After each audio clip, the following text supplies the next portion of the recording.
윤석열 대통령과 한동훈 위원장이 검사 시절 기소한 이재용 회장과 양승태 전 대법원장. 잇따라 법원에서 무죄 판결을 받았습니다. 애초에 무리한 수사를 한 것인지 아니면 법원의 봐주기 판결인지를 두고 논란이 일파만파 커지고 있습니다. 이재용 회장 사건의 핵심은 경영권 승계를 위해 제일모직의 주가를 지나치게 부풀리는 바람에 삼성물산 주주가 손해를 봤다는 겁니다.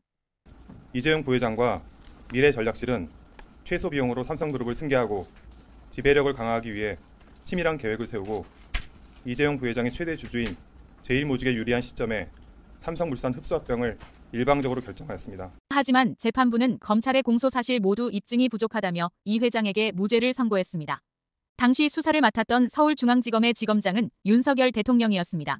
수사팀장은 한동훈 비대위원장이고 이 회장을 재판에 넘긴 검사는 이복현 금융감독원장입니다. 이른바 윤석열 사단의 핵심이 주도한 사건입니다. 수사심의위원회에서 불기소 권고를 했음에도 불구하고 우리가 왜 기소를 했을까? 2달 동안 우리가 뭐 했겠니? 이게 이제 설명이 돼 있거든요. 그게 뭐냐면 외부 전문가 다 불러서 수사 자료 다시 검토했어. 내부에서 부장회의 거쳐가지고 우리가 수사가 잘못된지 아닌지 다시 한번 봤어. 처음부터 다시 봤더니 이거는 기소하는 게 맞아. 한 위원장은 지난달 무죄 선고를 받았던 양승태 전 대법원장의 사법농단 사건도 수사팀장을 맡았습니다. 이 사건 또한 당시 서울중앙지검장이었던 윤석열 대통령이 수사를 총지휘했습니다.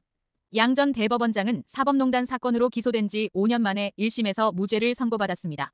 윤석열 사단의 핵심 멤버들이 기소한 사건이 줄줄이 무죄가 선고된 이유는 두 가지뿐입니다. 하나는 검찰이 죄도 없는 이재용 회장과 양승태 전 대법원장을 무리하게 기소했다는 것인데, 이는 검사가 기소 권한을 남용했다는 얘기입니다. 이 사실이 맞는다면 직권을 남용한 검사들이 나라를 통치하면서 기소권을 독점하고 생사람을 잡은 겁니다. 이게 아니라면 법원이 재벌 봐주기와 제19 감싸기 판결을 한 것입니다. 이는 윤석열 정부의 대법원장 임명과도 무관하지 않다는 지적이 나오고 있습니다. 현 조희대 대법원장은 국정농단 수사팀장이던 윤석열 대통령이 삼성이 제공한 말 3마리를 뇌물로 보고 이재용 회장을 구속 기소했을 때 뇌물로 단정하기 어렵다는 소수 의견을 낸 판사였습니다. 윤 대통령은 자신이 검사 시절 기소한 뇌물공여 사건에 소수 의견을 낸 판사를 대법원장으로 임명하는 자기부정 인사를 한 겁니다. 법원이 제19 감싸기 판결을 했다고 의심받는 중심에는 김앤장이 있습니다. 이재용 회장은 국내 최대 로펌인 김앤장을 선임했습니다. 양승태 전 대법관은 일제강제징용 피해자의 반대편에 서서 일본 기업들을 변호한 김앤장 소속 후배 판사를 개인적으로 여러 차례 만난 사실이 드러나기도 했습니다. 보수 정권과 김앤장과의 밀월 관계는 윤석열 정부 출범 이후에도 이어지고 있습니다. 한덕수 국무총리도 김앤장 출신입니다. 윤 대통령은 이권 카르텔과 부패 카르텔 척결을 이버릇처럼 말합니다. 윤 대통령은 취임 5달 만에 재판 중인 이재용 회장을 단독으로 만났습니다. 해외 순방에는 7차례 함께 다녔습니다.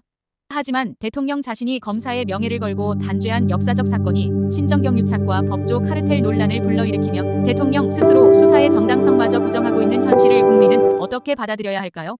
스픽스는 말하는 언론입니다. 대세는 유튜브, 그중에서 스픽스. 좋아요, 댓글, 구독, 알림 설정. 여러분이 저희를 사랑해 주시고 우리가 여러분을 사랑하는 4가지 방법입니다.